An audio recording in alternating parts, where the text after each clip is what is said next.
Hi, Adam here with a brief note. If you're listening to this episode as it goes up on the feed, you've probably noticed that it is both late and not the next episode of Borrowed Light. Sorry about that. Circumstances beyond punk control have been getting in the way of getting the next Borrowed Light ready for air, on top of which my own personal brain has been bad in an actually lose all track of time kind of way, among others. So instead, I've gotten a one-shot that was originally recorded in November of 2023 out of the meat locker and readied it for release as fast as I could. By way of apology, the brief peaks for this one are also going in the main feed. Robin wasn't able to be there that recording day, so she is, alas, not in this one. But I hope you enjoy listening to Drew, Des, Nick, and I stumble through the mini-maths and the utter silliness of 10 Million Hit Point Planet.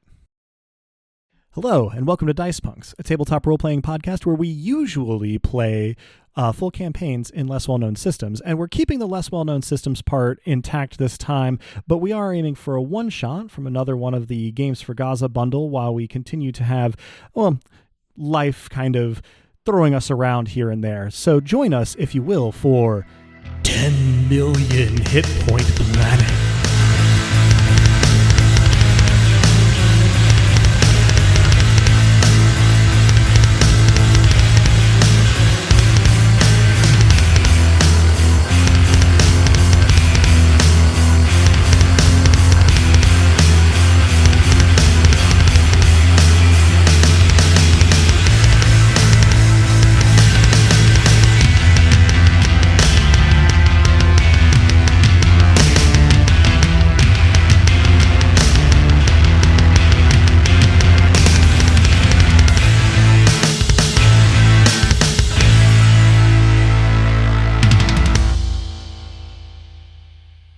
Hello and welcome.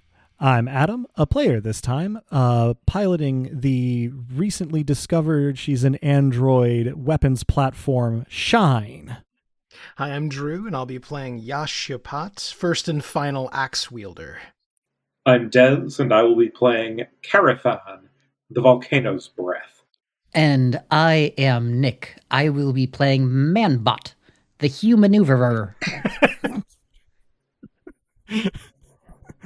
You know, Nick, I'm glad we didn't have your introduction in the middle of these because it would have been hard to get back on track. It's really hard to recover from Manbot. I gotta be honest. Yep. So, listeners, you may be gathering from the tone of those character introductions that this is an extremely over-the-top little system that we've picked. Just like our look at No Nyarlathotep, this is one of the games included in the Games for Gaza bundle on itch.io. And we're doing a little bit of a one-shot in it to continue to make recordings while we can, despite life throwing everything it's got at some of us by turns. This is a game called 10 Million Hit Point Planet. It's written by Liam Ginty, and it is over-the-top ultra-violence because you are fighting the literal planet. It's brief, and I think it does a very good job of outlining what the system is all about, so I'm going to just read the little introductory text here, because I certainly can't do better. But I'll try to do it in an ominous voiceover voice. Here we go. Last week, the planet turned evil and killed every single person on it, except for you and your friends. Every ocean became a crushing fist smashed against the cities of the world, and every volcano was a loaded gun pointed right at a cowering humanity. You and your buds are heroes, superpowered beings with near godlike powers. You're wizards who have unlocked the secrets of the universe, martial artists who can control every atom in their body, and genius inventors who have broken the limits of science. And you're going to kick the planet's arse for trying to kill everyone you've ever met. But you have a dark secret. You know why it happened. Maybe you are why it happened. Play to find out. 10 Million Hit Point Planet is coming for you. So that, I think, establishes the tone pretty well. Characters in this require very few things: a cool name, a power type, a single word motivation, what's called a power trigger, which is how you get your power of your chosen color, and then a color, red, green, or blue. We'll also be picking abilities and spending power and gaining power through moves that apply multipliers to extravagant dice rolls. This is a game of essentially trying to make it impossible to use physical dice to play. So we've got, for the first time, I believe, just a policy on this an episode of this podcast of using a dice roller, because otherwise we would be here for weeks. There isn't really an initiative or turn order. There's no GM. As you notice, we all introduced ourselves as players. And the idea is essentially to do anime bullshit until the planet dies. One of the abilities in here is named after a line from Tengen Toppa Gurren Lagann, if that helps give you some perspective. Things that you can get bonus damage for in here, I'll give you a smattering. These ones gain you power. Verbally insult the planet, cry angry tears, attack from within the planet, survive a brutal strike. Ones that you have to spend power to do include break a mountain, get killed, embody a legend, and of course we cannot forget summon ghosts parentheses literal and summon ghosts parentheses metaphorical. So we are going to treat this as a wild, woolly, and imprecise kind of thing because it is very much in the spirit of the rules. And so if you're having trouble following the mechanics, don't worry, we are too. That is kind of part of the experience. The hope is that we're going to get some glorious, over-the-top ultra-violence and some overwrought nonsense on our way to hitting the milestones. At 10,000 hit points of damage done, 20,000, 20,000, 50,000, 100,000, 200,000, 600,000, a million, 2 million, 2 million, and 5 million. We, at each of those milestones, get to do the downtime phase, called, I believe, Downtime Town, where we get to have conversations or play out flashbacks that explain how all this happened and what we're doing here by answering what the rules call the big questions. We are going to try to keep it mostly linear outside of those flashbacks, though the rules do not require this. I just figure it's easier for the listeners if we do. And otherwise, it's kind of just a free-for-all. We will see how far down the planet's health pool we get, having not played this before. We're just diving in improvisationally here. We have no idea how fast this is going to go. So, we'll play ourselves out in somewhere around 2 hours of your time after the edit is done, and maybe the planet will still be kicking around if we want to come back and beat on it some more later, but otherwise we will just have to leave the rest of the thing to your imagination, although it's possible that we punch a hole through it quicker than we think. Hopefully that gets us, players and listeners alike, in a position where we can get started kicking butt.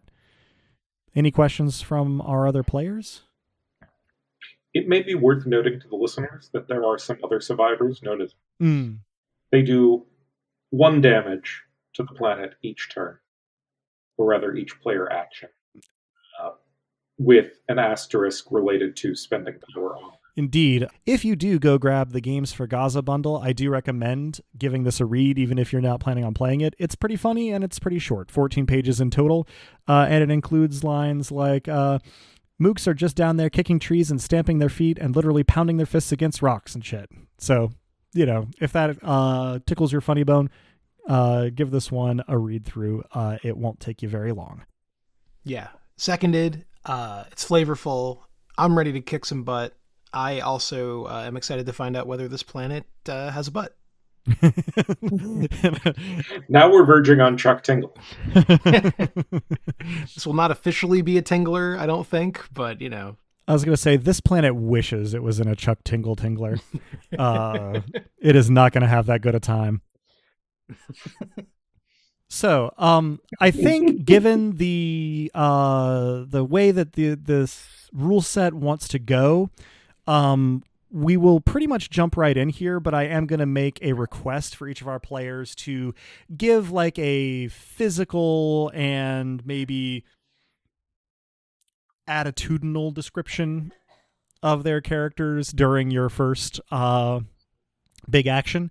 I imagine, too, that our first round of actions will take a while because we will be scrolling through the rules looking for everything that adds a multiplier from it. So, all right. With that, the planet has decided to be a giant asshole and kill everybody. And the 4 of us are fighting back. Who is fighting back at the moment we join the action? I, resplendent in my headdress, I'm engaged in a ball game. I'm about to spike the ball with my face, but instead of spiking it across the field to my opponent, glistening in the sun, rings which I should not be wearing, bracelets which I certainly should not be wearing, shimmering, I spike the ball directly into this stupid, stupid planet. All right. So the way this works is that the basic attack roll is 5d6. So, on top of that, it sounds to me like, looking at the multipliers table, you have struck the planet. Seems pretty straightforward. Which adds 1d8 and a multiplier of 2, and you get 1 red power out of the 3 colors, red, green, and blue. You've used a tool. Ah, indeed. Which is... And struck from above. 1d6, another 3 multiplier, a green power, and then striking from above is another 1d6, 2 times multiplier, and 1 red power. And those multipliers do stack. So that's times 2 times 3 times 2 is a times 12 multiplier to your 5d6, 7d6 plus 1d8. Okay. Hold on. 1, 2, 3, 4. Hold on. 1, 2, 3, 4, 5, 6, 7d6 plus 1d8. Rolling. Thank you, Sophie's Dice. So that is 32. What was my multiplier again? 12. Okay. Okay, I'm going to double check my head math because this is important stuff. So that's 384? 384, yes. Which, thanks to the mook damage, becomes 385. I should note, there are mooks in attendance, and of course they see me. I described myself only very briefly, but I do, as I strike the earth, I also strike a pose. I am tall, I am muscular, I consider myself the countenance of a god, and that's specifically because I've had them carve all the countenances to look like me. I have opened up a calculator on my computer that I will keep a running total of the planet's hit points on. Very good. We now stand at... How does the planet react to that, Drew? The planet attempts to throw the ball back at me. The ball sinks deep into the crust. I can tell because a little bit of molten material is clinging to it as it springs back up and clips me in the arm. I swing backwards. I do strike another pose as I land. The picture of heroic bravery and resilience, and did I mention handsomeness, on a nearly divine level. However, my arm is singed, actually flaming a little bit, and the ball flies up into parts unknown. It's going to come down at some point. The mechanical thing of concern there, I think, is that you also struck a pose, meaning you get 1 blue power. Very good. I think I actually struck a pose when I hit the ball and then also when the earth retaliated. So I think I got 2 blue power there.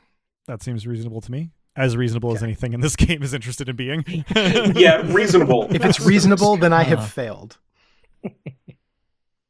Indeed. Well, I don't know how a GM-less system works, but I mean, on the tails of Jump that. in. You're talking, Nick. Congratulations. What? So rule of cool doubled, right? What would be most awesome for you to do and to have happen to you? That's what happens. All right. So Manbot, the human maneuverer, is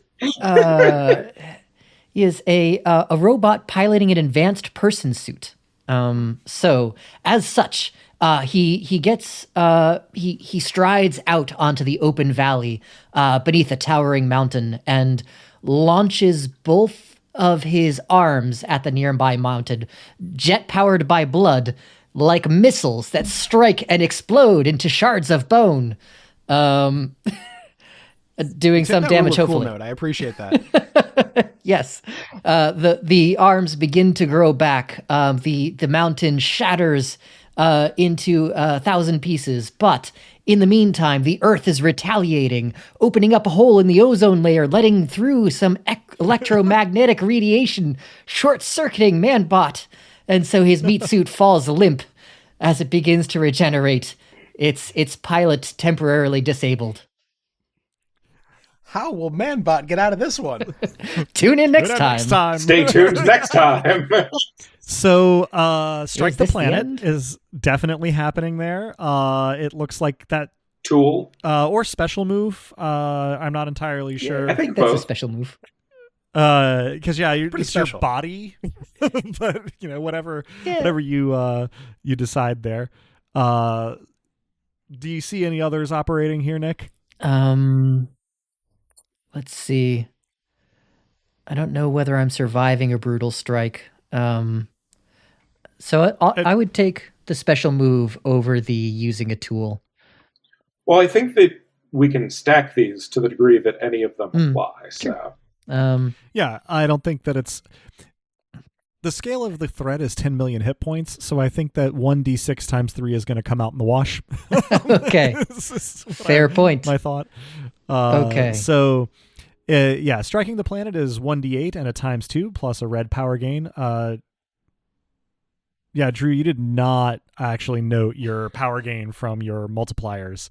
I did not. That's true. Yeah, I need to make sure we're keeping up with that because boy, it's going to get out of hand fast. Okay, so I roll 1d6 and 1d8. 5d6 is your basic attack. 5d6, thank you. And then 1d8 from striking the planet, another 1d8 from using a special move, and another 1d6 from using a tool. So I think that's 6d6 plus 2d8, and then that'll be 2 times 3 is 6 times 3 is times 18 total, and you'll get 2 green and 1 red power. Okay, hold on. Trying to use a calculator here. 22 times 18, you said? 18 is your multiplier. Okay, 396. 396. Okay, so the planet was at 9,999,615, and we're taking off 396, you said? Yes, 396. Make it 397 because of our mook damage. Okay. Yes. The planet now stands at 9,999,218 points. So we're chugging basically right done along. here. Yeah, I mean, it's doomed. The planet is doomed. And so for my head, the planet is doomed. Maybe we are too, but that time will tell. What other power should I have taken? Each of those multipliers should have also given me power? Correct, yes. So there's that table on page 5 of the PDF. Okay. Striking the planet gives you a red power. Gotcha. Using a tool gives you a green power, and striking from above gives you a red power. So you should have gotten 2 red and 1 green. Gotcha. Understood. We'll be marking those in the future. The editor regrets the error. So the molten volleyball flies back down to Earth and disturbs the seal in my catacombs, keeping me dormant. And sort of melts through a seal. And then out of the resulting burnt hole in the earth, I sort of emerge like Fantasia's animation to King of... The Night on Bald Mountain? Is that what you're talking about? Yes, thank you. Exactly. But I am a skeletal dragon with glowing points of light for eyes, and like you might be able to see underneath robes, ? Some inappropriately glowing organs. Don't worry about it, it's fine. And I will look about, curse generally, and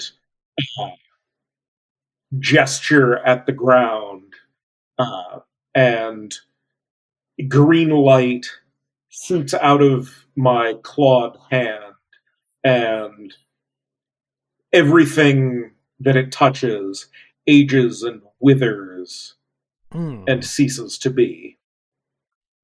All right. Well, let's go ahead and tot that up and roll it, and then we can see what the planet's action is.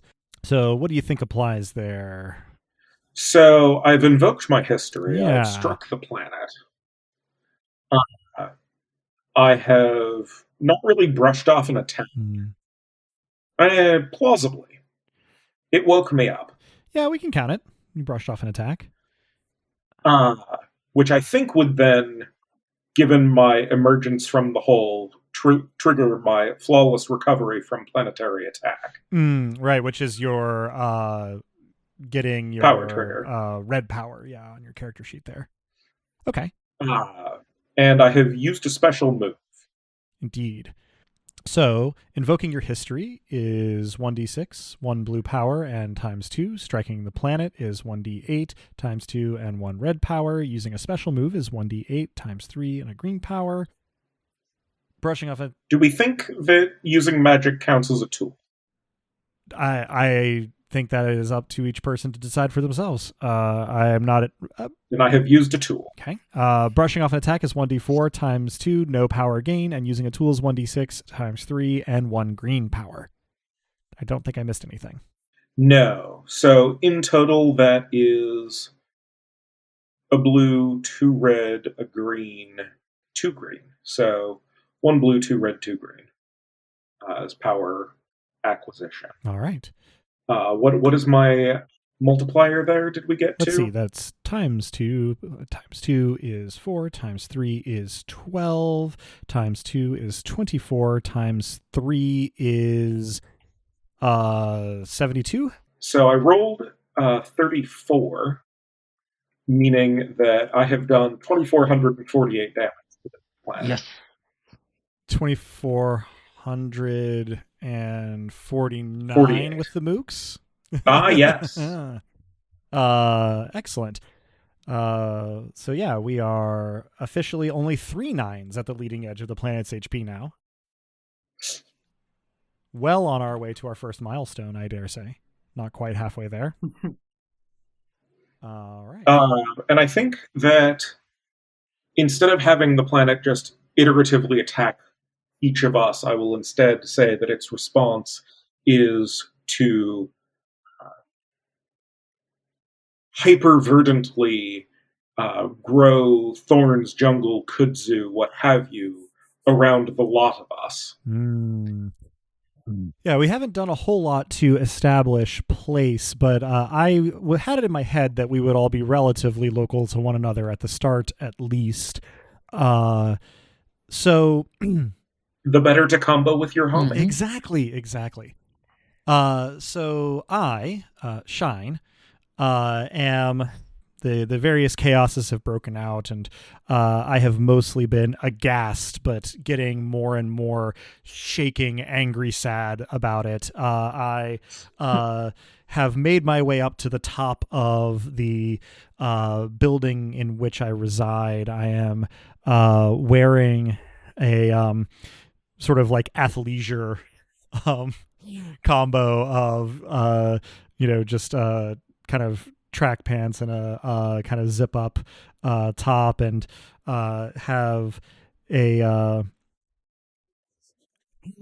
sort of odd looking headband combo on that I never seem to take off, that maybe should have been an early clue that I wasn't a real human being, but certainly didn't register with me until recently, and sort of dark and wavy hair kind of cascading down from it, blowing in the breeze here, posing to look morose is the thing that I'm going for, even in character there.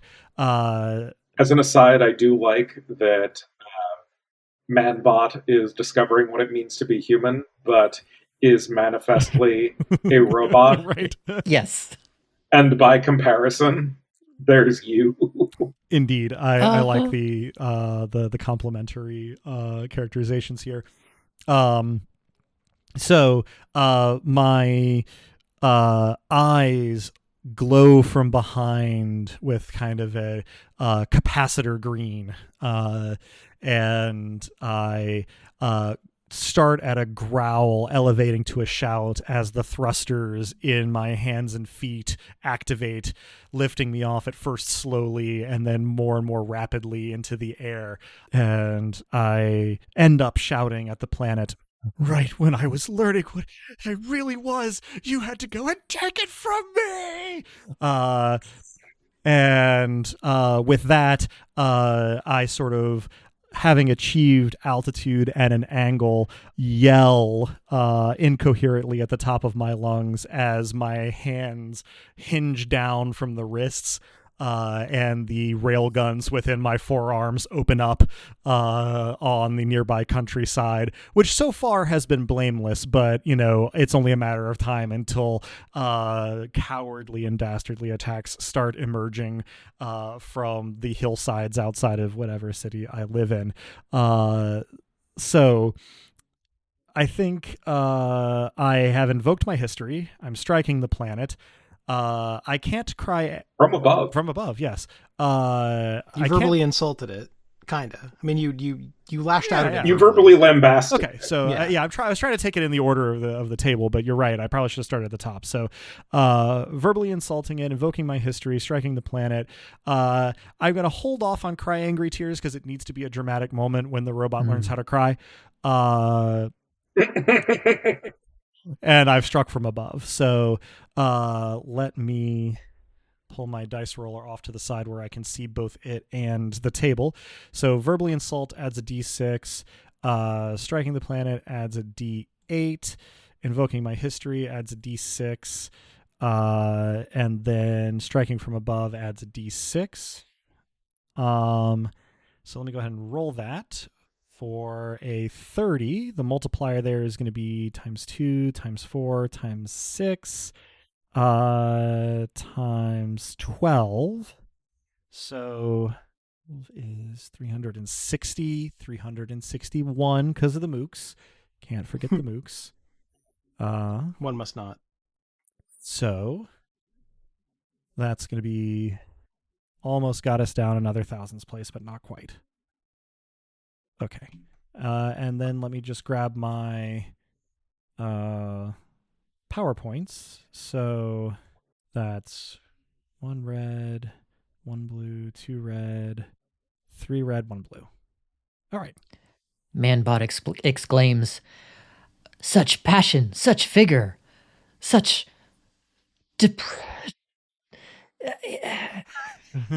I'm overwhelmed. He's not human at all, and yet I'm not sure I've ever seen a more human response to things. Is this the true meaning of humanity? Does it transcend flesh? Is it fighting spirit?"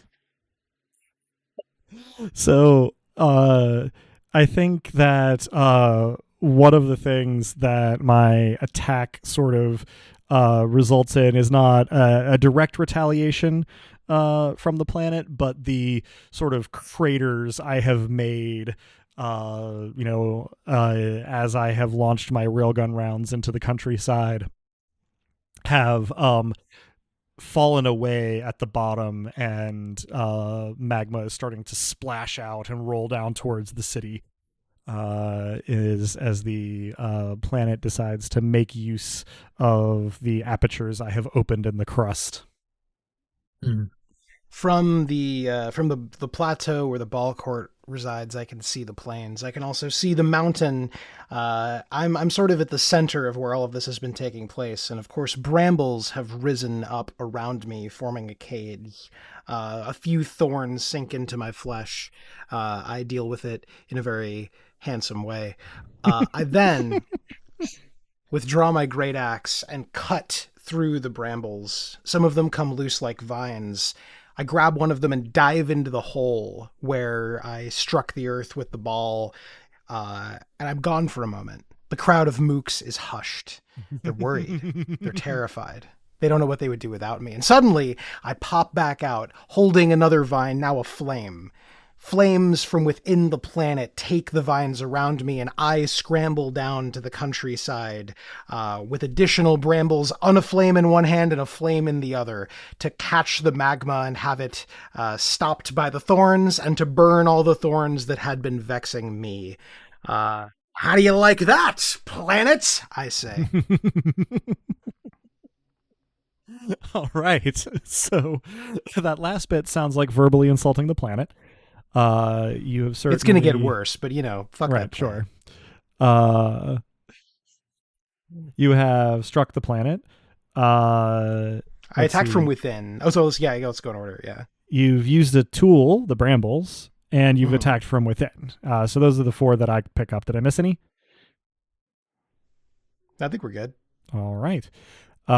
So that's going to be your 5d6 base roll plus 1d6 for verbally insult the planet, for 1d8 for strike the planet, 1d6 for use a tool, and 1d8 for attack from within. So I think an additional 2 of each 6 and 8 denomination. Your multiplier is going to be, 2, 4, 12, 24. All right, so my base roll is 36 times 24 is 864. 864. Excellent. So let me go ahead. 865. The mooks are cheering. Thank you, yes. Nope, that's a typo. A few of them are on fire, but they don't mind. That was 865. Mm-hmm. All right. And how is the planet retaliating? Do also remember your power for each of those. Yes, thank you. I will do that. But first, the planet shakes in rage. The brambles redouble, but this time they're not just brambles, they're aware. Under a thorn is an eye. It opens and it blinks. And perhaps there's a mouth? I don't see a mouth, but the brambles definitely speak, and they say...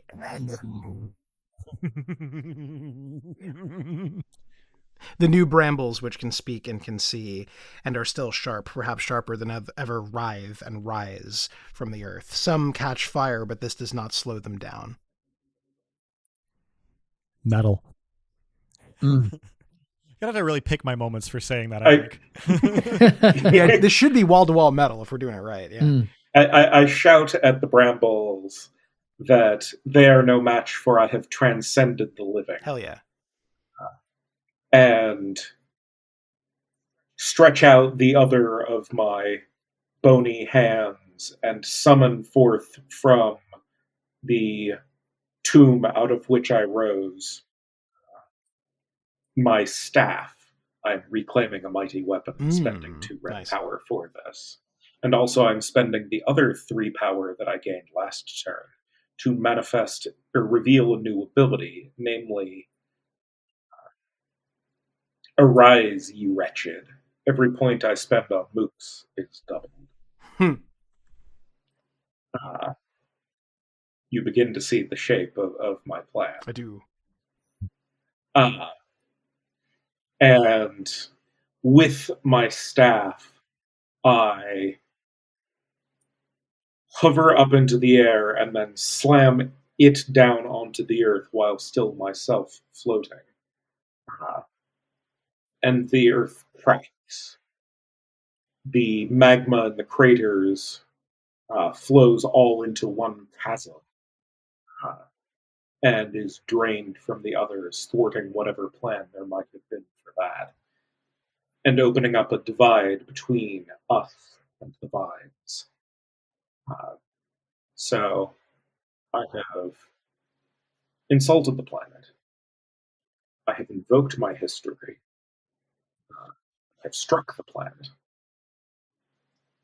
Arguable on use a special move. I will let someone else make that declaration. I think you did. I think that was Raising the Dead is a necro dragon? Yeah. I have consulted a relic of my power's source.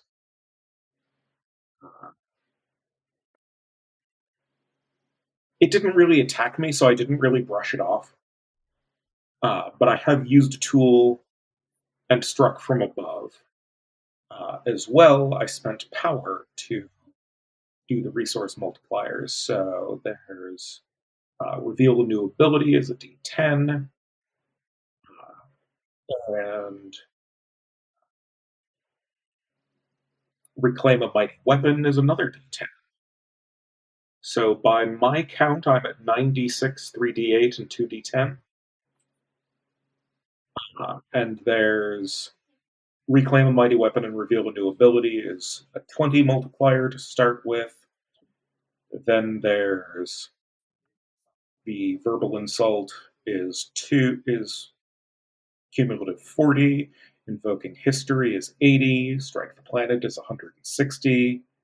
Special move is 580. Power of relic source. Am I doing this right? I think you are. Possibly. This is a perfect combination. This system of anime bullshit and actuarial tables. So I'm pretty sure. Consult your power's source takes it to 1740. Use a tool takes it to 5220. Strike from above takes it to 10440. And I think that is the end of the multipliers. So you did that well.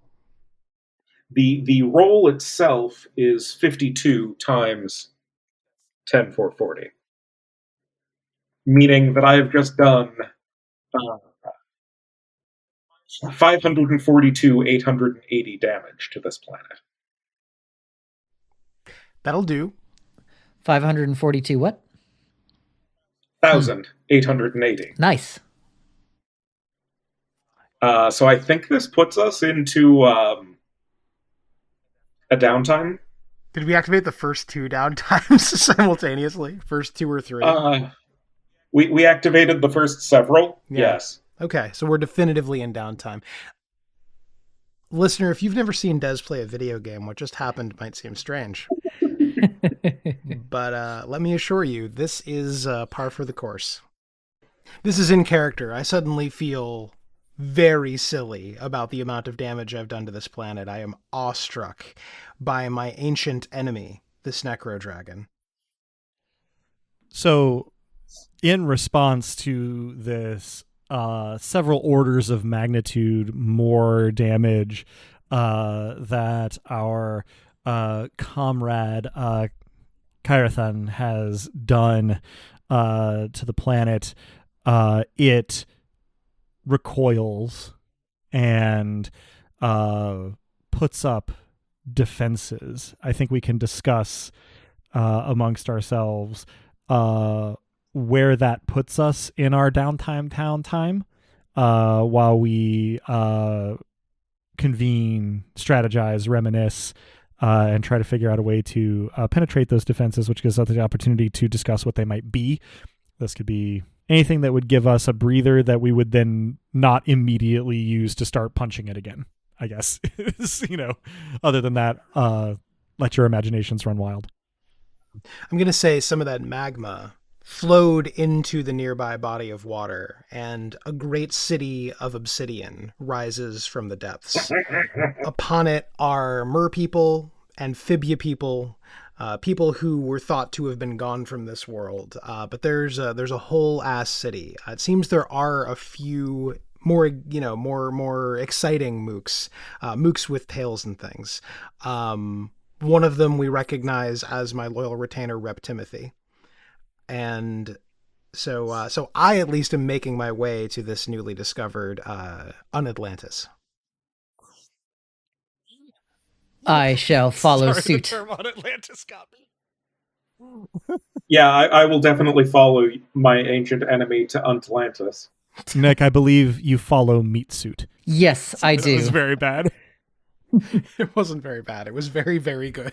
Hovering. It was very, at any rate. Hovering a moment in the air, seeing the destruction wrought by Kairathan, I shake my head as though to clear it and jet over to Notlantis and set down in the largest, fanciest courtyard where I'm sure Yash will be proceeding to momentarily so that we may convene. Just in case our discussion of it on the other side of my interruption did not make it in, the damage that Dez has done with this impressive attack has gotten us through the first 6 take a break and go to the town milestones out of 11. So I don't. So we can probably pass at least slightly the rule of 1 conversation per. Right. I was going to say, I think maybe we each sort of take a dealer's choice of what the sort of like thing our angle or our character is motivating in terms of conversation, flashback, reminiscence, whatever else. And then we can have 6 expenditures on items apiece in our downtime, and then we can go back out to the field. Because whatever you just done did, however you describe that it epithally, is enough that the planet is going to be reassessing its strategy for a minute or two, I think. I broke the spine of the world. Now I have that song from Transistor in my head. I was very, very much going for the 5th season reference. Yeah, no, sure. I had already thought of that with the whole chasm thing, but I have a Transistor poster right here, so it's never far from my mind. Fair. Mine is nebulously between there and here, as it were. Hissing enemy at us was definitely... Sorry, I had the 5th season in mind as well. Hello, little enemy. Indeed. Yeah. Which you just gave me goosebumps by saying out loud. I had thought of the reference when you said the initial thing, but doing the line gave me goosebumps. Really, really good books. Real good books. Extremely. So, we have collected in Unlantis. And I guess probably that gives Yash initiative here, because, kind of your town. Ancient terror, I did not think I would see you again. And yet, it seems we share an enemy in common. Your might is beyond anything. I must know the source of your power. Are these automatons you're doing as well? I'm sorry, I'm gonna cut in here because I have a very hurt look, and I say, it's true. I'm not human. And I avert my eyes. The self-directed machines are none of my concern, O enemy mine, although I must admit that I owe for my release. Painful as it is to admit. I try and fail not to look extremely pleased. My smile is in fact beaming. Let us, at least for the moment, make common cause. Do you know what has transpired to bring about this change in attitude, the ground beneath our feet? Oh, it's likely my fault.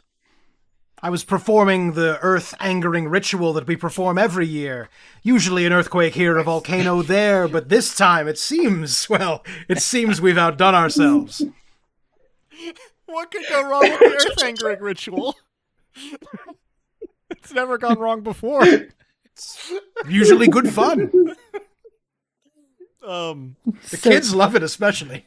I'm gonna make a chopping gesture right out of Ogre Battle 64 with my left hand. No, it's my fault. I am an affront to nature. All this time masquerading as a person, befriending, and I gesture at Manbot, my good friend, Manbot. Researching. As you say, affront As you say affront to nature, I'm just sort of vaguely gesturing to the entirety of myself. Fully ignored. Manbot's arms are just about grown back at this point.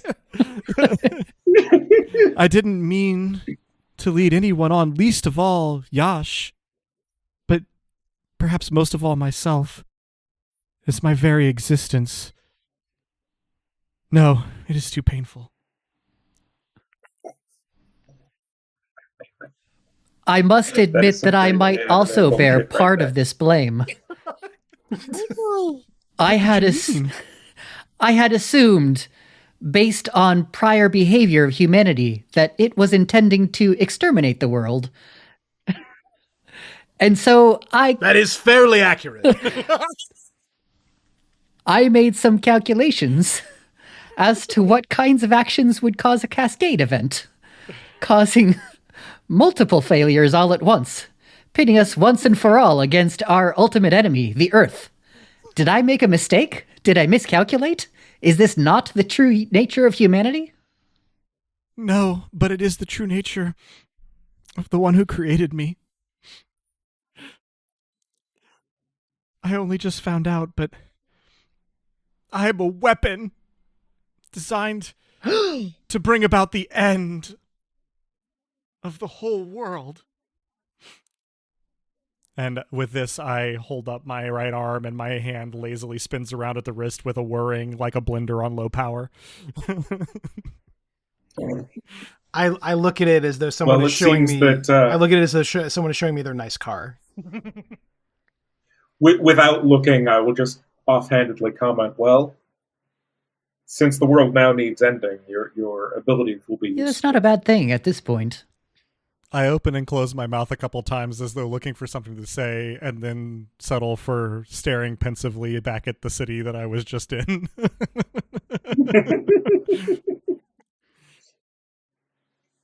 Anime girl cannot handle compliments, however poorly given. Nor can she handle complications to the narrative she's settled on.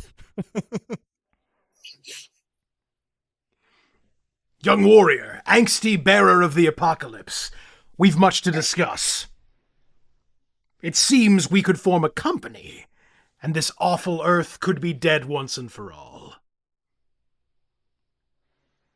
What, like from shareholders? Precisely.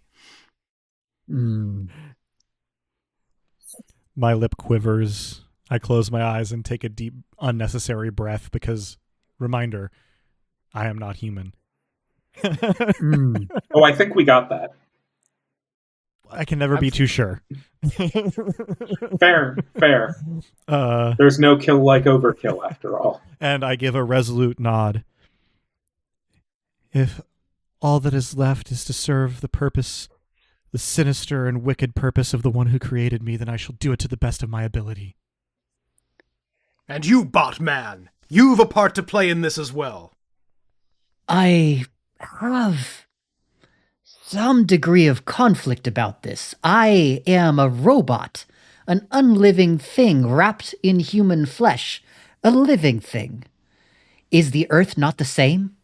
An unliving thing? Join the club, bud. It's attacking. With a crust of living on top of it? How dare I attack the crustedness of it? Striking down not only the living, but the unliving beneath. And yet, this is the situation we are in. I'm just imagining you talking and like your mouth not lining up. Oh with yeah, the words it's totally coming out of overdone. Rabbit mouth. Yeah. The mouth only mutes or unmutes, and not entirely. I mean, in the sense of like a trumpet with a mute on it. You know, it's just going. He keeps talking even when his mouth closes, and his mouth is just kind of yabbering open and closed pretty randomly. It's like if you zoom in a game where they didn't actually do lip sync. They're just going ba ba ba ba ba. Yep, Yeah. exactly. Good Lord. The true nature of being human is to be truth wrapped in crust. The true nature of humanity is conflict. So if we are to be a company, the question is this to the enormous, necrotic, fearsome dragon. Can we forgive? At least for the moment. Yeah, that's fine. An agreement then to let slip past wrongs, at least until the next round of them. Let us end this world that we may find some other way to commit new and interesting wrongs. The way we're interacting with each other right here is just so very, like, one particular villain in Final Fantasy XIV. You're not wrong. I learned it by the game you made me play, okay? Oh, yes, I made you play did. You forced me. You forced me a Dragon Point. He learned it from you. I'm going to say that... I suspect this is probably enough. I will say that the Notlantians have gathered and have watched this, and they, at this forming of an accord, they have begun to cheer and hurl chunks of obsidian into the sea. And whether this does any harm to the planet or any significant harm hardly matters. They're getting into the spirit. Well, that's good. I have held that significant breath that I took until a break in the conversation. So that I could make sure that it was obvious when I sighed gustily, and sort of head hanging, a sad cast to my eyes, I gesture at Rep Timothy and say, even your servant is flesh and blood naturally occurring. If my only purpose that I can serve is to usher the world out when it has become uninhabitable, then I shall do so, and in doing so prove that I have will of my own in choosing the fate accorded to me. And I make a fist that sort of makes a metal creaking sound after a moment. And go ahead. I will pat you on the shoulder and just mutter, "Cheer up." I do not know what that means, but I will try. Show me, great king, to your armory, that we may prepare to end this abominable world once and for all. Please also show us to your leggery. I pause. Indeed, two and doors nod solemnly. 2 doors open before us, one being the armory, the other the leggery. The arms. Also, on a scale of 1 to 10, how much did it pain you to say Rep Timothy? I plead the fifth. 5 million hit points of psychic damage. 2 great doors open, one to the armory, one to the leggery. The arms, the armor, the legs, the legger, all formed of obsidian. Yes. The arms, the This is a armor, reference. the legs, the So legger. I see another axe covered in seaweed, which I brush off. This is an ancient weapon, which was thought to be lost. This means that I can wield an axe in each hand. This actually was the axe that my great-great-great-grandfather used in the Great Dragon War. So to wield it here is to make things right, perhaps. Is the first axe wielder a hereditary title? Each is the first, and each the last. I have no questions. I say this as I am getting the balance of my new axe and flicking off a starfish. That starfish was the second axe wielder.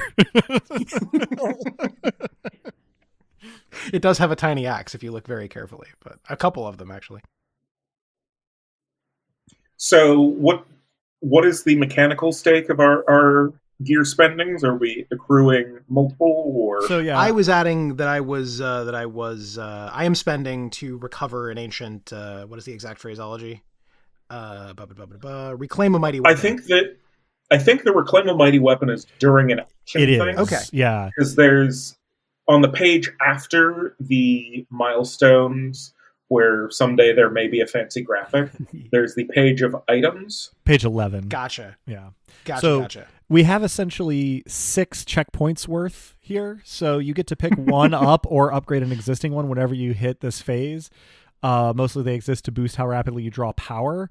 So Drew, you've done the right thing by making it less generic, than the entries here. But basically it's 1 spend to pick one up and 1 spend to upgrade it. And we have 6 each, thanks to Dez's, insane multiplier stacking.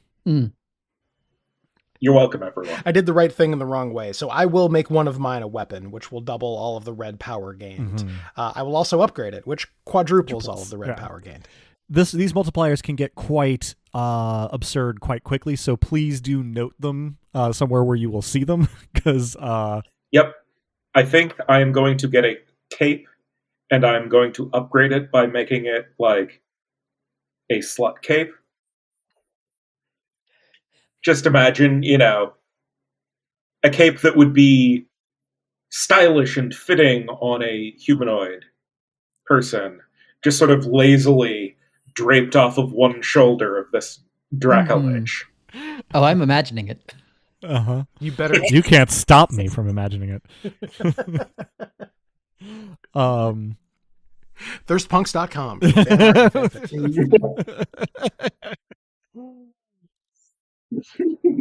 So if we're doing maybe go around and each do one and then go around and each do another, I'm gonna assume that we're gonna be probably mostly upgrading the ones that we pick up.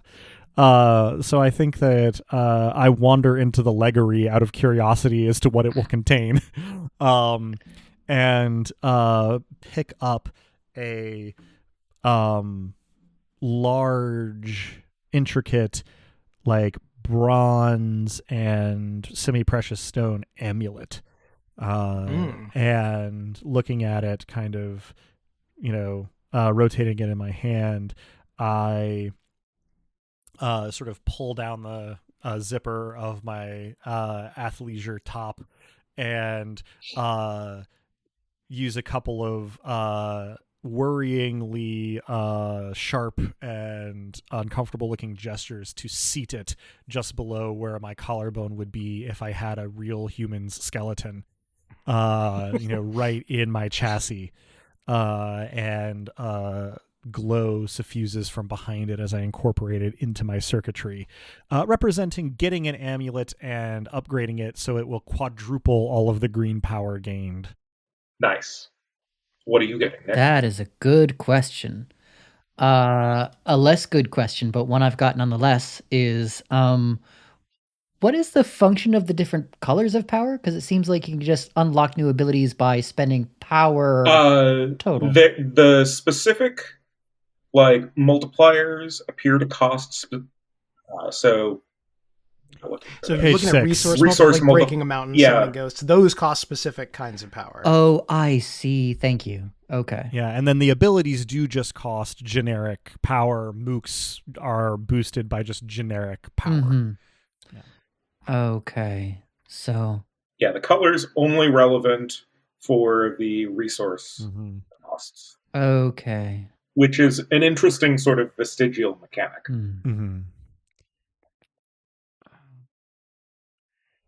I see. Okay. Right. So I have 2 more picks if you need a minute. Oh yeah, sure. That'll give me just the time that I need. As I am preparing my axe, sharpening the blade and such forth, Rep Timothy asks if he can join our retinue. This is going to be an ally in mechanical terms. I'm sorry. You're Timothy. We are in this together. I am immediately going to upgrade Rep Timothy by making him a warrior of the order, which means that not only will we pick 1 free ability per beatdown phase, but pick 1 free ability per beatdown phase and give another player an additional free ability once per beatdown phase. So this is a beatdown phase is in between these breaks, right? It's when we're actively fighting. Yep. Gotcha. The bastard planet. So we have skipped a fair amount of the utility of this, but that's fine. I think we'll be all right. It'll take some of the record keeping. That's probably true.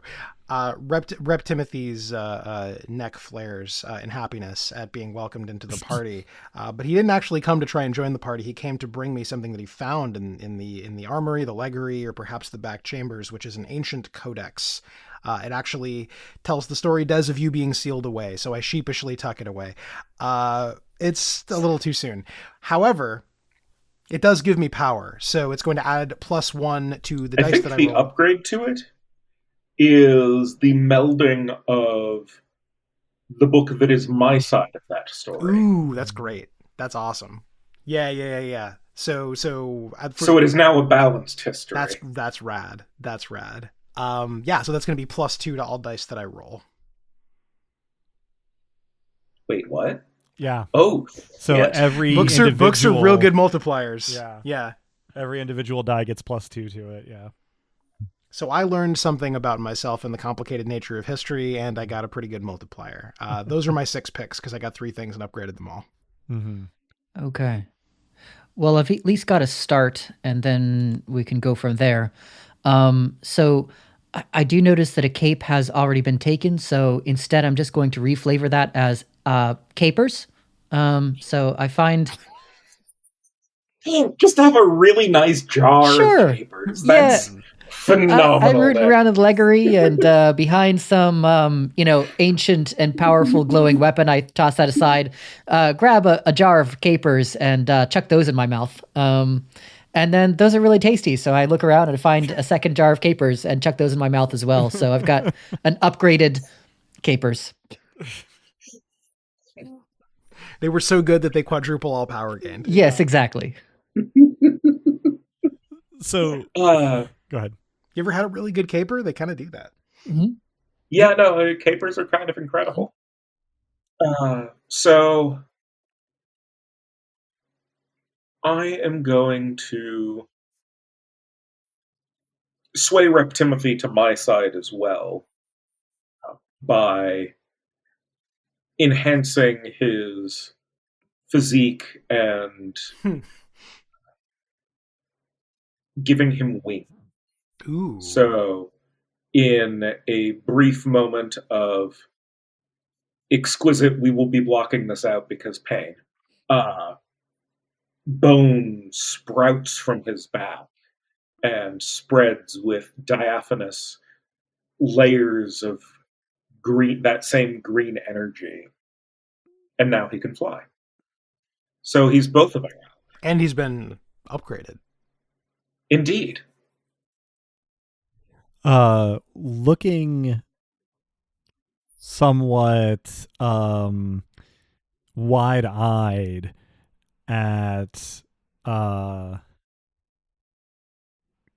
Carathon's cape, this full-size human cape hanging off of a shoulder, I actually find one of those little human-sized like duelists half capes that like kind of hangs off to one side, and so the same vibe, just appropriately resized. Precisely, yes. I'm actually looking at how you're wearing yours and trying to make sure that like mine is kind of like matching in style and whatnot, but looking away anytime I think somebody might be watching me. And as I'm doing this, I'm kind of, catching sight of some of my surroundings, and I find a really fancy clasp chain, to go around that side of my neck, upgrading it as well. So I'm going to also have power gain quadrupled and now have used the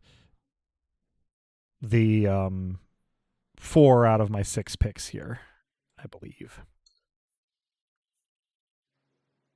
What was your first? An amulet. In terms of mechanical? Times 4 green power.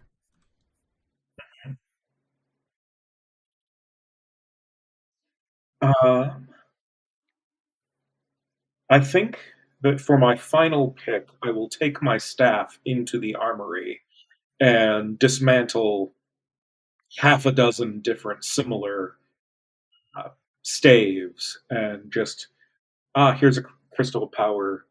Yes, this gold filigree will do, and lovely snakes. Twine that around the staff. So I have now combined a bunch of different staves into upgrading my own staff into truly unimaginable. And yet we will soon be Quadrupling called my- upon to imagine it. Indeed, numerically. Yeah. To quantify it even.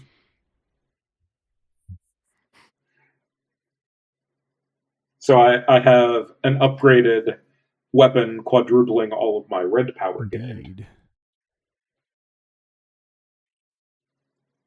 And, of course, an upgraded Rep Timothy. Robin will be so pleased to hear. Indeed. We've improved him. We've made him better, stronger. He can fly now. We have the repnology. Ooh. I hate that. Good job. I regretted it before I was done saying it, but here we are. No, be proud. Be appalled, but be proud. Mhm. So Words to live by. I will spend my last 2 picks finally leaving the leggery and heading over to the armory.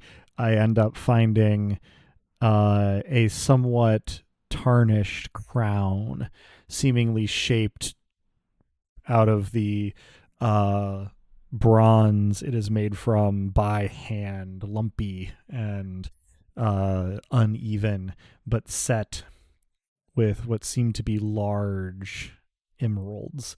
And staring at it for a moment, I reach up and pull the sort of headband type thing off of the covering of my chassis, revealing the workings of my head behind it, and place the crown where it went. Little whirring cybernetic looking arm, little grabby things, just seating it in place, replacing what had been a very 1980s kind of affectation with something, well, I hesitate to say more dignified, but that's certainly how I see it. I think that you've certainly gone up in the world in sort of a, like, fin de siècle, like, revamp of your style. And so with all of the sort of techno nonsense grafted into it, it has also been upgraded, and this is gaining 2 green power for every trigger that I use. It's interesting to see how we're all sort of min-maxing differently. Mhm. I'm going to throw that to the wind for my next choice. And rather than choosing something effective, I'm going to choose something funny.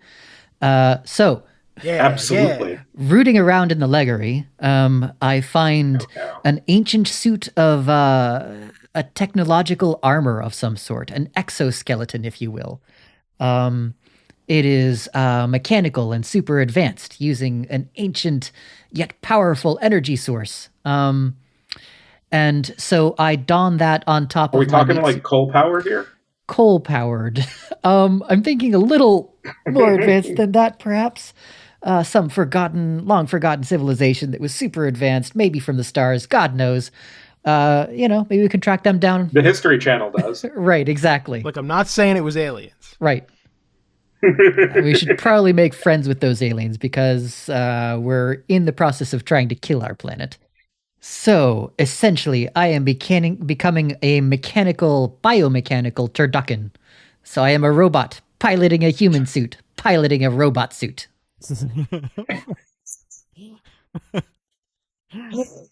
What? Termecan, if you will. Ooh, good, yes. And what is the mechanical thing that this is? it's an Iron Man suit, essentially. No, on the items. I see. It doesn't even really matter. It sounds like a weapon to me, but So, It could be weapon, it could be armor. yeah, I was thinking armor, layered Yeah. defensive armor, doubles blue power gained. Yeah. And then for the upgraded version, of course, I have to go back to biological. So, where does the skin come from? I find a recently deceased giant of the deeps, easily 20 feet tall, and I work on excavating this larger humanoid so that my exoskeleton can fit. And inside of that, Nick? yes. It is worrying the number of different games that I have been involved in with you in which you have in character skinned something else as part of a character action. And part of a character outfit too. What can I say? I like wearing people and things. Okay, yeah. So, and then the third artifact that I will gain, this time going up to the armory and rooting through, and knowledge is power, and a book is power stored. And so I will root through and I will find a book called A Memory Called Empire. And so that catches, Manbot's attention. And of course, Speed reads through it in about 3 seconds and says, so that's what it means to be human. To exert one's power over others in an imperial form with zero consequences. Yes. All right, well, let us gather. I'm reading over your shoulder and nodding. Let us. Disclaimer, dear listeners, that is not at all what the book is about, but it's very good. Let us gather our nascent empire then, and venture forth to conquer the world.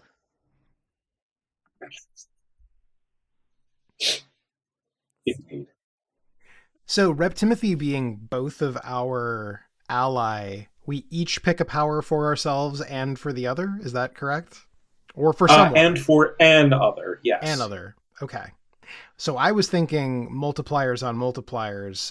If we are no longer ancient enemies, we're immediately homies in my head. Oh, yeah. Of course. So I was thinking I would bestow upon both myself and you the homies modifier, which means whenever either of us does something that would make the other fist bump them, that action gets plus 10d6. Oh. That seemed like the most character flavorful and also the most broken thing to do. So yeah. So I think I will build off of that and give us both. Sorry to the other two of you. This does just seem the best way to break the game. You're good. I'm going to give us both, Drew, pay the front line. Okay. We should say what that is? Yes, for the listeners. Yeah. So all dice, not just the base 5d6 damage, now explode on 6s. This means that d4s don't explode, but they're d4s, right, yeah. So whatever. And on the other hand, it means that d10s explode on right, yeah, 6s. D8 to D10s, yeah, explode on 6s. So that will, I think, become extremely relevant very soon. So, as we are... There is steam and obsidian between us and the planet, which I suppose is, as it turns out, not very much at all between us and the planet. I would say that probably by this time, the billowing steam is probably starting to clear... and the planet is, clearly rallied as much as it's going to. So it is time for us to take the field again. In fact, I will probably say as much, but in anime brooding speak. So walking back out onto the wide plaza on which I originally landed, the wind whipping the legs of my athleisure wear around my calves, and my hair flowing back from my new crown, I look up into this, thinning steam, and I say with as much portent as I can muster, "The earth calls for us to kick its ass," and then I blast back off and shoot towards the nearest or at least sparsely inhabited pieces of landscape to begin the assault anew. To no one in particular, I say, the kids are all right.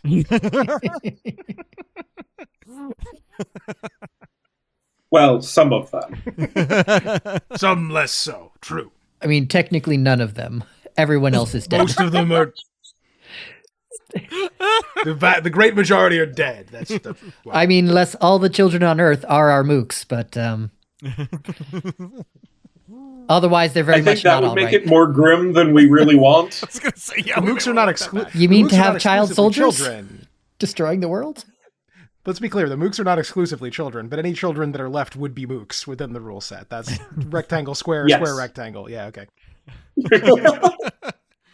Terrible geometry going on here. So I have blasted off toward the horizon, and from where you guys are posted up, what you would see is just me sort of zipping to and fro and dipping to the surface every once in a while, very briefly until I disappear over the horizon.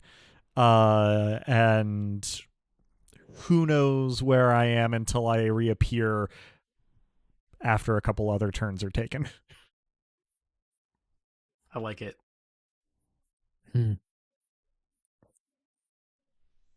Well, I think the very first thing I do is pledge our new fellowship, which of course does mean I'm forgiving an old enemy. Indeed. Whether the old enemy forgives me is his affair, but right, there's a reciprocity to yes, it. Indeed, except when there isn't.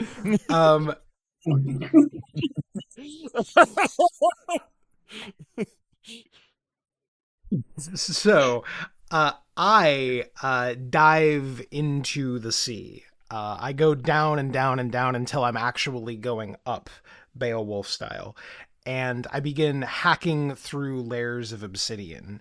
The planet responds by sending tendrils at me, stone tentacles, some of which have eyes, all of which shout and hiss at me and attempt to destroy my very senses. I hack away at them and get closer and closer to what may be the source of this particular onslaught. I go deeper and deeper, by which I mean higher and higher, until I arrive in a chamber, and I am looking at a much larger version of one of the eyes from one of the brambles. It is bloodshot. It is serving Zelda boss.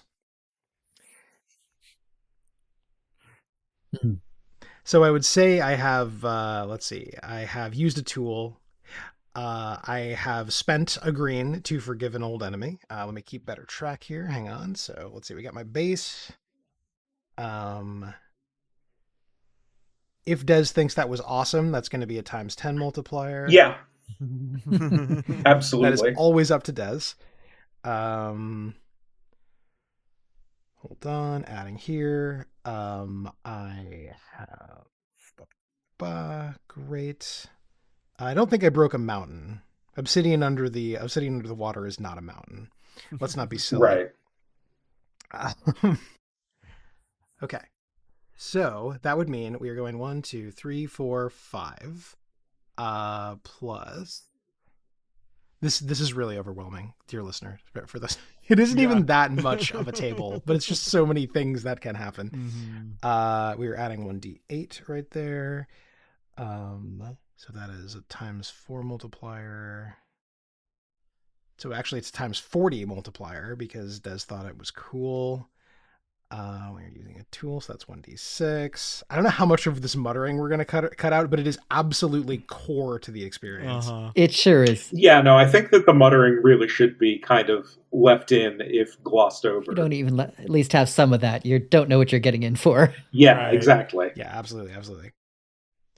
Okay, so sorry, let me restart this. So it's 3. We didn't do a combo with the homie. I just sort of went off on my own. That's okay. So that is 6. That is 2. You're not just adding up multiplier. Yeah, okay. That's just you're adding up your multipliers. I got it. I understand. So that is 8. I suspect we may actually be doing the multipliers wrong. That is to say, I think that we should be totaling the multipliers rather than multiplying the multipliers. Incorrect. It says multipliers are multiplicative, which is to say they stack. Okay. Okay. In the All text right. of the game. Let me do this math one more time then. Very sorry. Okay, good. so 2 times time 3 times 2 times 2 times. If there's any teachers teachers listening, it might be a good way to teach math. I mean, A way anyway. it's a way to teach math. Okay, I am rolling these dice finally. Mm-hmm. That is a 28, but it also has 2 6s. So that's just I roll 2 more. Remember, Yes, listeners. those more explode. dice, right? Yeah, 2 more dice. Okay. So 28, no 6s that time. So 28 plus 5, which is 33 times 960. A modest 31,680 damage. All right. 31,681 damage. So let me update our running total. Rep Timothy with an "and I helped."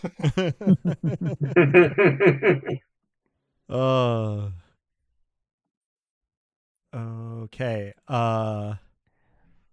It is really joyful how much bullshit there is to keep track of in this game.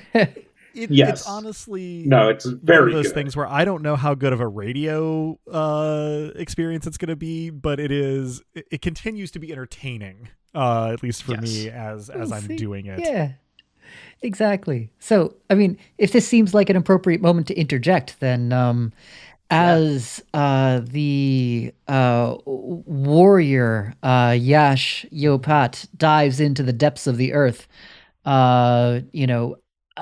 that will inspire Manbot to do the same. You attack the sea, I shall attack the land.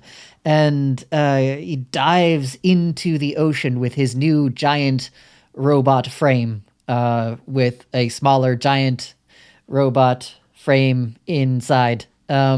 Anyway, he's a larger version of himself, and so he swims across the ocean at blinding speed, and then reaches shore and musters all of his strength, raising his hand up towards the heavens, and crashes a fist down through the obsidian shell of the earth.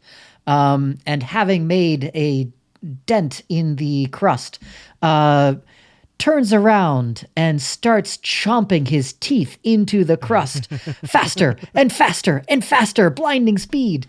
Probably some, what do they call them? Sonic booms going off from the sheer clash of teeth against the crust. And then he starts moving and burrowing through the earth, powered by biological jets of natural gas. The sound adding to the sonic boom.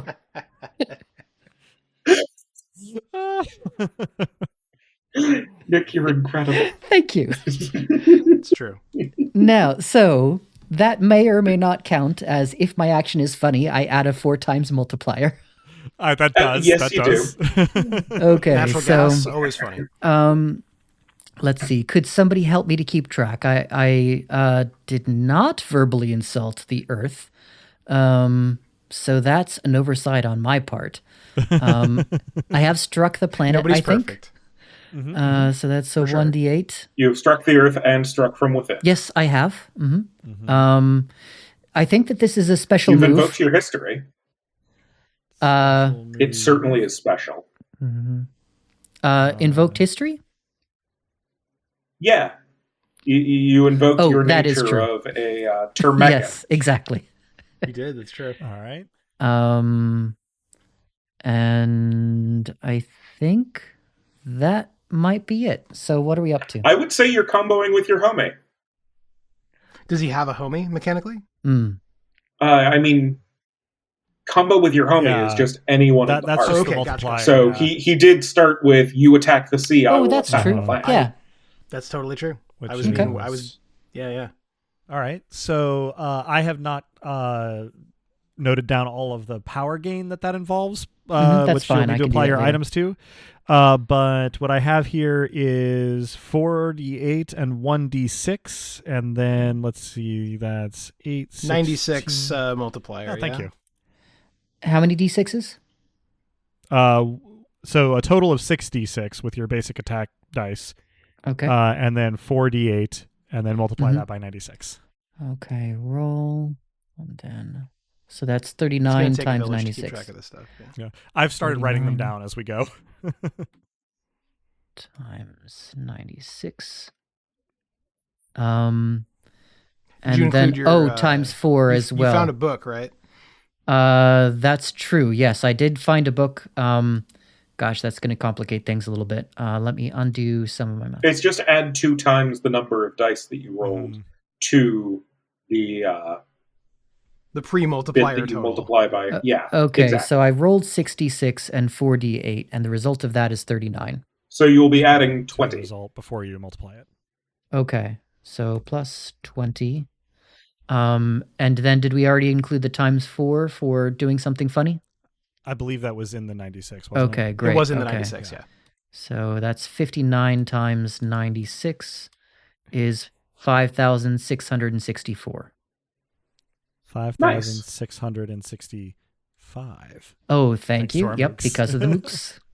All right. I will let also me- note that I forgot to So- do the book thing. I did a little update quick math total. over here. So the difference, which we should add to the running total, is an additional 7,680 damage. Jesus. All right, hang on. An additional 7,600 and... And 80. 80. Not an 81, because we already accounted right. for the We mooks already on my accounted for turn. the Yep. mooks, yeah. All right. So let me update that again. Let's copy. Because reading is fundamental. Quite. Okay. Yeah.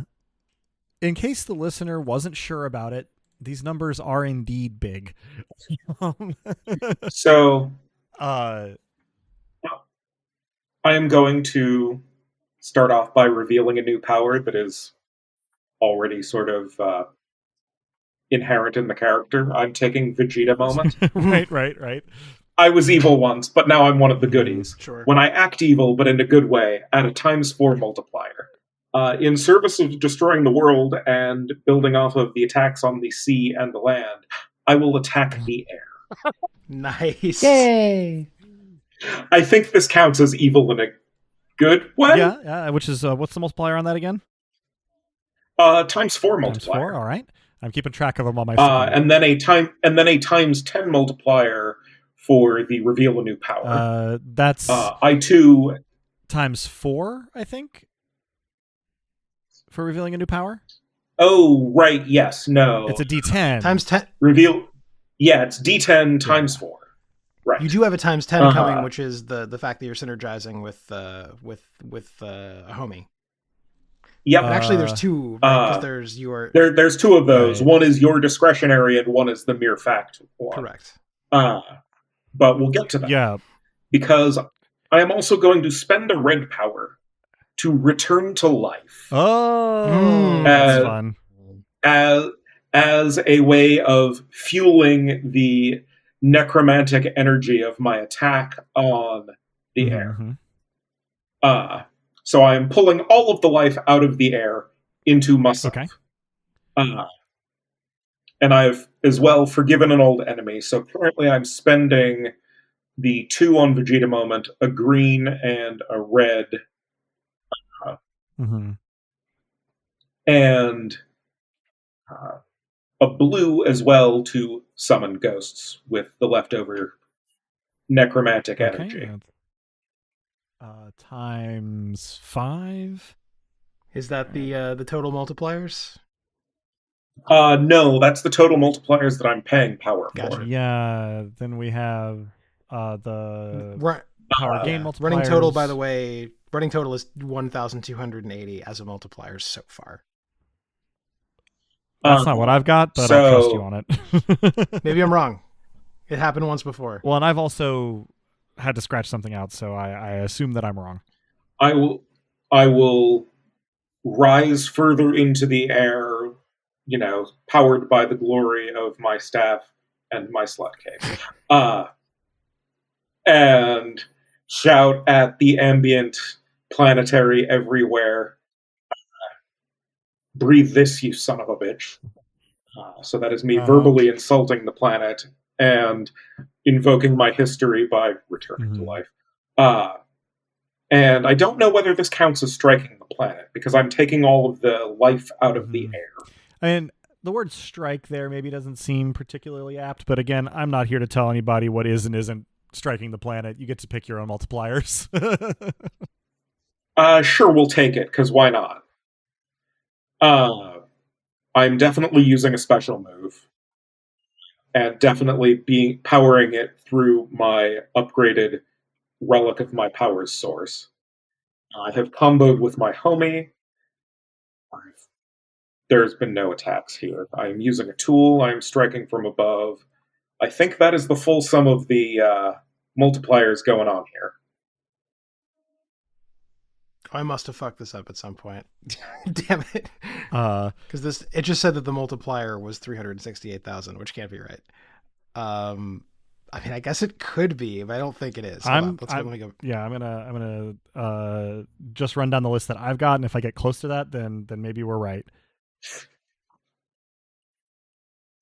This is part of why I think that the multipliers have to be additive rather than multiplicative, but I mean, it says multiplicative in the text of the rules. Yeah, no, that's fair. So it may have intended the other thing, but I just feel a little bit bad being, the extremely broken one by just stacking multipliers, but also, like, it's entertaining. Someone has to kill this planet. You're also not the only one who was writing down a whole litany of stacked multipliers either. So, because I actually just realized I left one off of the list of things that I was about to do. If indeed there are any points left after this to do. My thing that I came up with was even more absurd than what Drew came up with. So I'm going to let him run the math again, and we'll go with whatever number he's got when that happens. Meanwhile, I'm going to start totaling up the number of dice. For sure. Did we decide you did or didn't embody a legend? Remind me. I don't think that Okay. I didn't embody a legend, I don't think. So, that time I got 276,480 as a multiplier, but I should note that is before the times 10 for the Rep Timothy discretionary homie situation. So, in other words, I'm going to kill this planet several times over. That does seem likely. But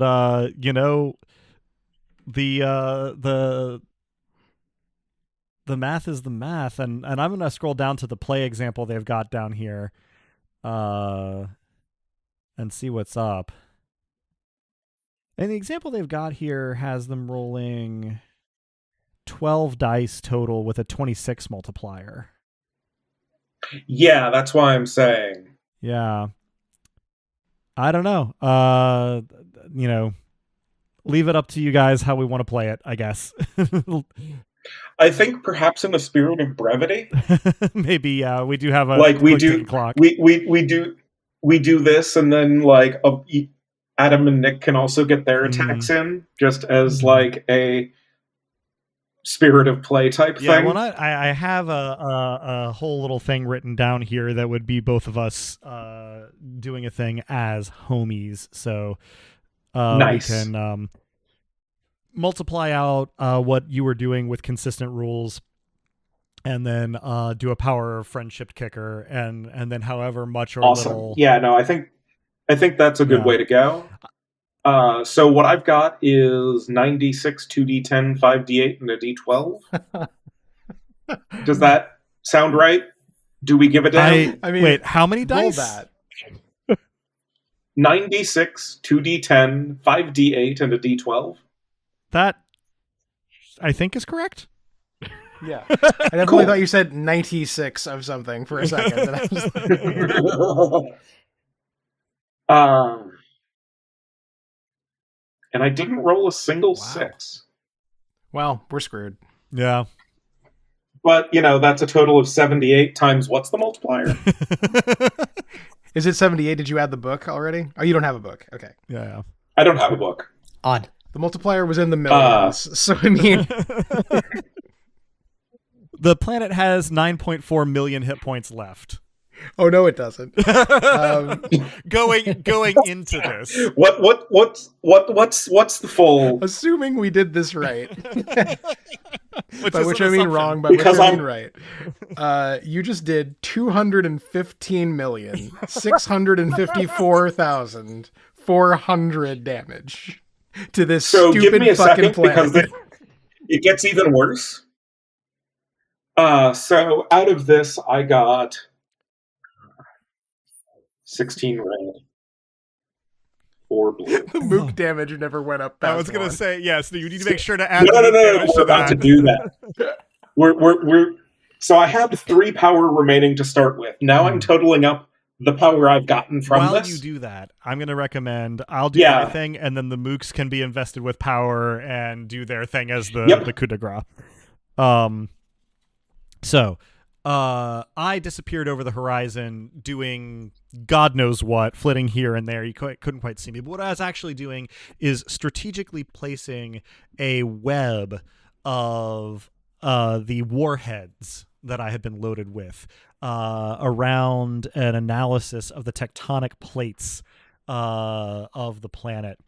So I have been flying over and under the surface. I have been, zipping hither and thither and precisely placing these things both on the surface and under the surface of the planet. And then I emerge, trailing magma and even maybe parts of the iron core of the planet.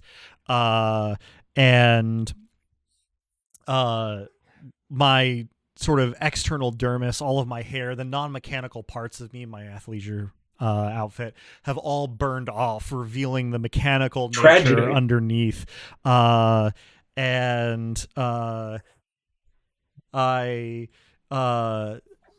emerge in the vicinity of Manbot, feeling a deep sympathy for another robotic construction who's searching for their humanity, which is my revealing ability, of homies with my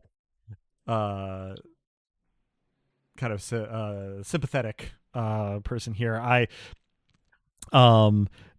shatter the mountain that I have come up from, and I have, trailing all of this matter, I encase Manbot's mech-duckin in another layer of armor made from our enemy, and I tearfully shout, the most human thing. So are these angry tears? Angry tears. I am crying molten lead. Metal, but like actually though. Yeah. And I gird Manbot in an extra layer of armor made from the flesh of our enemy, and I said, "This is what it means to be human, to take the bastards out with their own flesh and blood." Which I'm also going to count as verbally insulting the planet. And then a gigantic array of missile tubes comes out of God knows where inside of my construction, and launches hypersonic missiles at all of the individual warheads that I've already left trailing behind me, forming a web around the entire circumference of the Earth, attacking from both within and above. I go on to monologue a little bit more, and say, "This is what Skeledrus Vex was imagining when he named me Solar Humanoid Eruptive Nascent Eschaton. I will shine for my friends!" And with a rocket boost, I hurl Manbot at the critical weak point in the geo web that I've put together of warheads. Somehow managing in all of this cacophony to whisper, "Strike true, my friend." And yes, you can. Whatever it is you're about to say, you can. So Absolutely. yeah, as I speed along the trajectory that you've sent me towards, I am using the biomass and the rock and material that I've gathered in my burrowing through the earth to sprout new arms, new legs, a second head, all the while kind of screaming in unison through my multiple heads sprouting. I'm doing it. I'm becoming more human.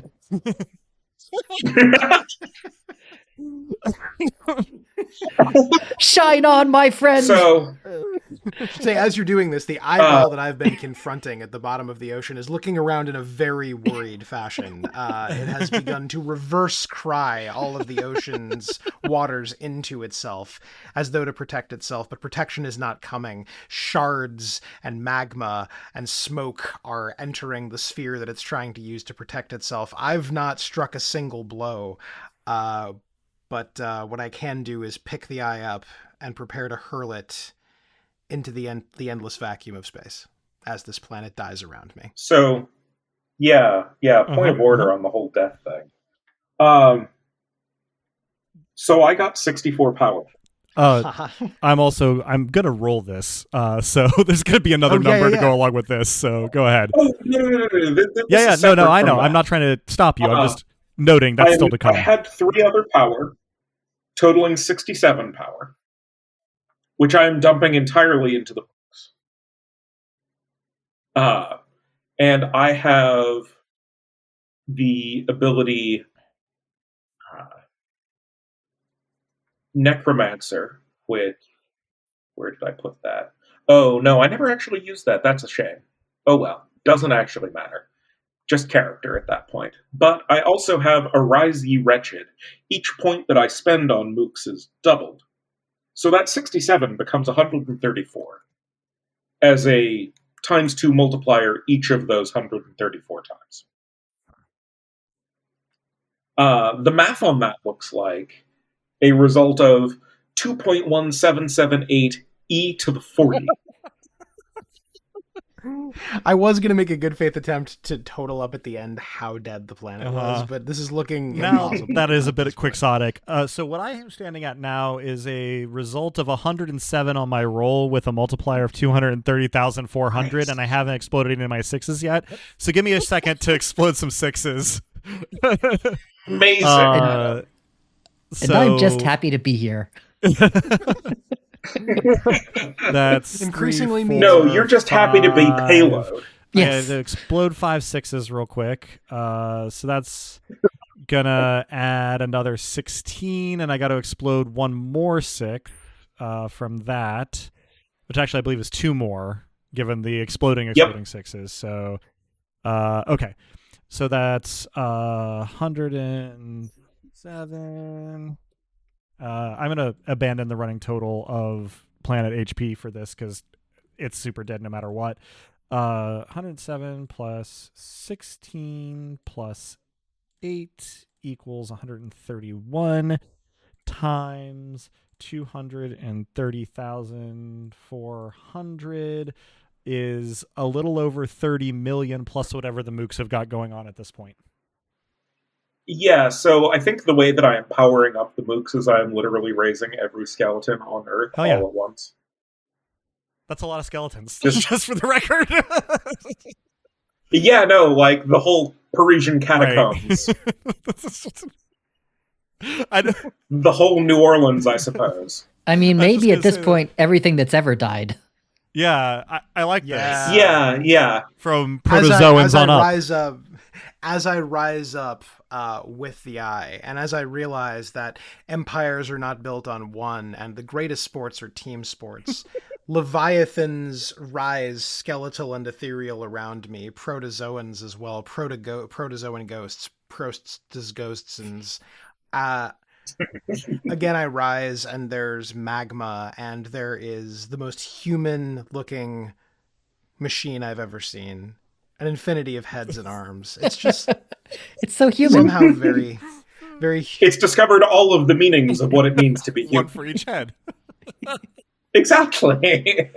I feel the importance of friendship in a new way as the world dies around me, and I, for my part, hurl this eye into the sun.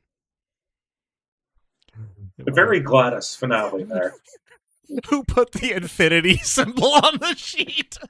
That was me. The planet's HP now reads negative infinity out of 10 million, dear listener. Des, did you do the math on what the mook damage is up to? Did we get that? 2.177 times e to the 40. So that's what gets added to my 30 million. Yeah. No, this is team day. Yeah, absolutely. Everyone gets the benefit. Everyone plays this Club Cranium. I set off Mike that this was an idle game, and I didn't realize how right I was, right, in terms of... And let me total up what everyone else can contribute their powers to it as well, to increase I was going to say, whatever further. I did get from those 1, 2, 3, 4, 5, 6, 7, 8, 9, 10, 11, 12 things that I combined in my last attack definitely gets poured into the mooks, so I think we're, well beyond countable numbers at this point. Well, it's 12. Okay, so that takes it up a further 3 orders of magnitude. 8.9202 times e to the 43. Well, e to the 43 times 10 to the 43.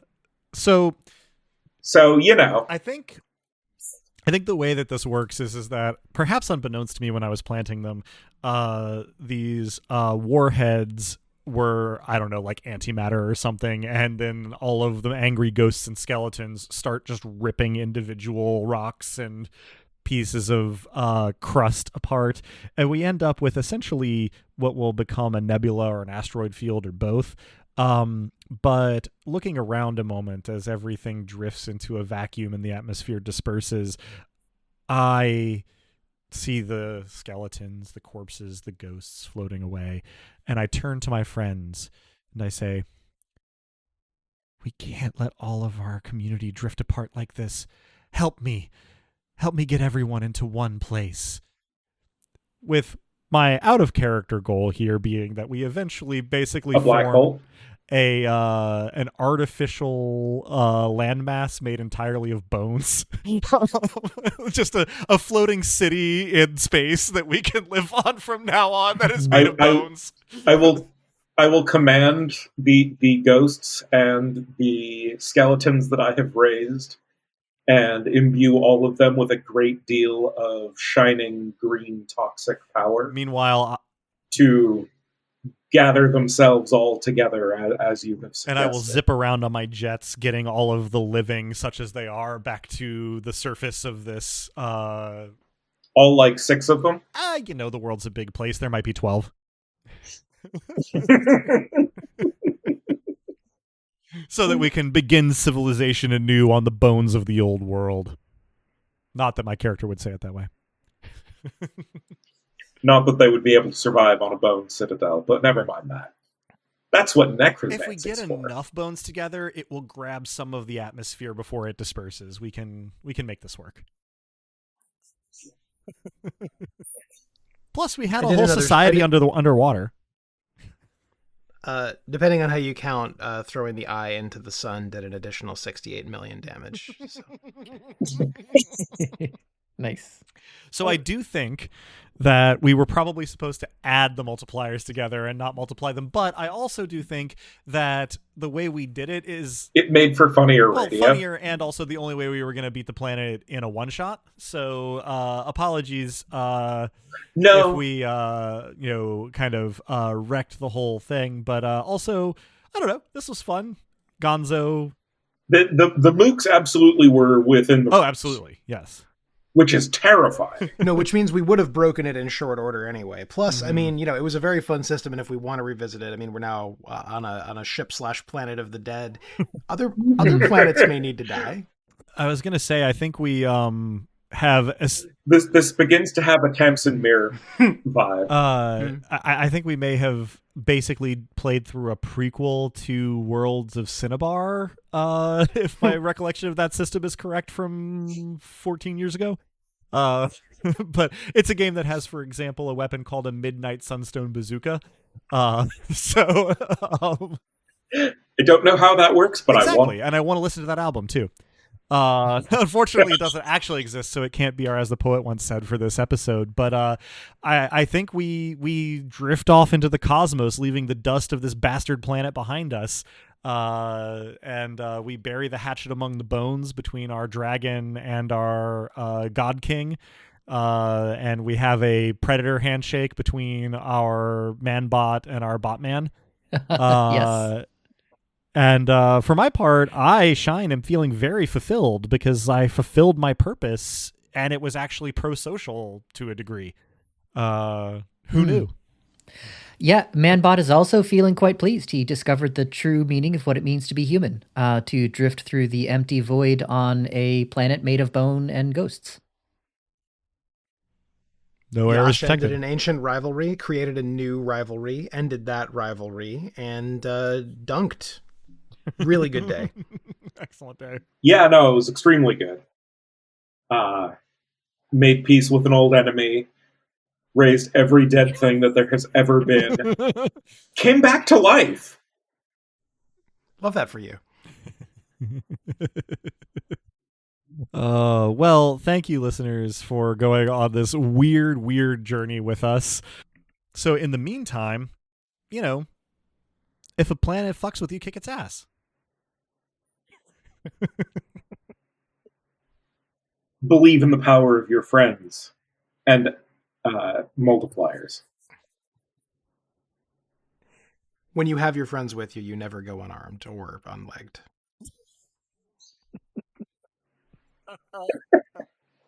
Folks, this was very silly.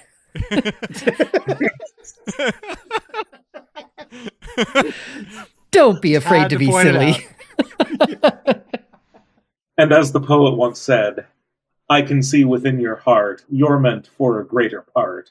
You'll need me now more than ever. I can help you make it better. Would you like to taste eternity? Welcome to the end.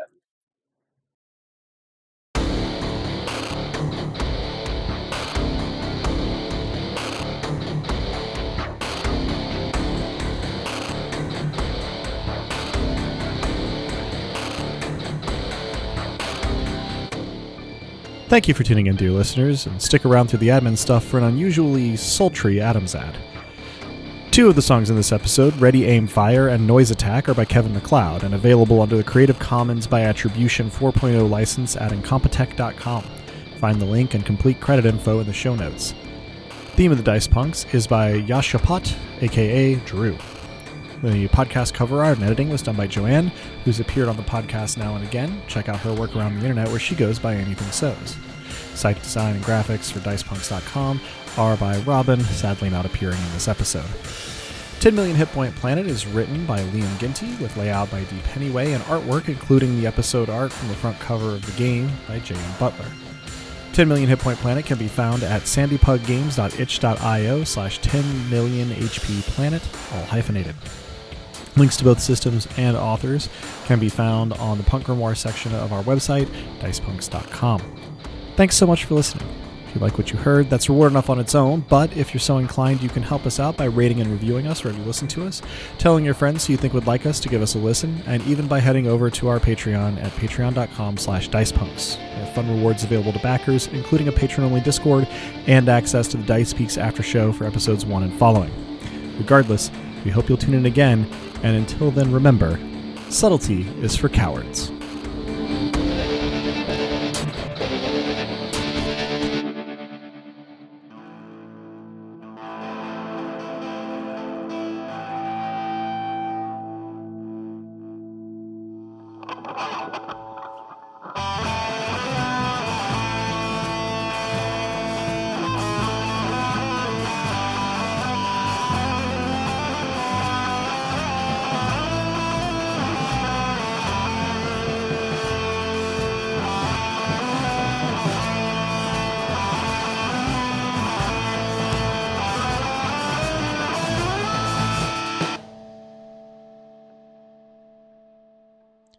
You and I, we're friends, right? Between the two of us, we can agree. Fashion, stagnant. Even bringing capes back. They're stuffy. They cover so much. But what if your shoulders are your best feature? You want to draw attention to your neck. You'd only like to cover one half of your chest, or only one of your shoulders gets really cold. Well, I think we have exactly the garment you need. Slut capes. They hang off one shoulder by a sexy, dazzling chain, and they come in only the slinkiest, silkiest, shiniest materials. Right now, Bastard Planet Limited is having a special on these up-and-coming fashion items. They'll be the hottest thing and the coldest shoulders come Christmas. Sequins? We'll add 'em. You want a provocative brooch to pin them in front of your collarbone so that all the thirstiest people you see pant when they see the brooch at the hollow of your throat? Slut capes. You should wear clothes underneath them, but you won't want to.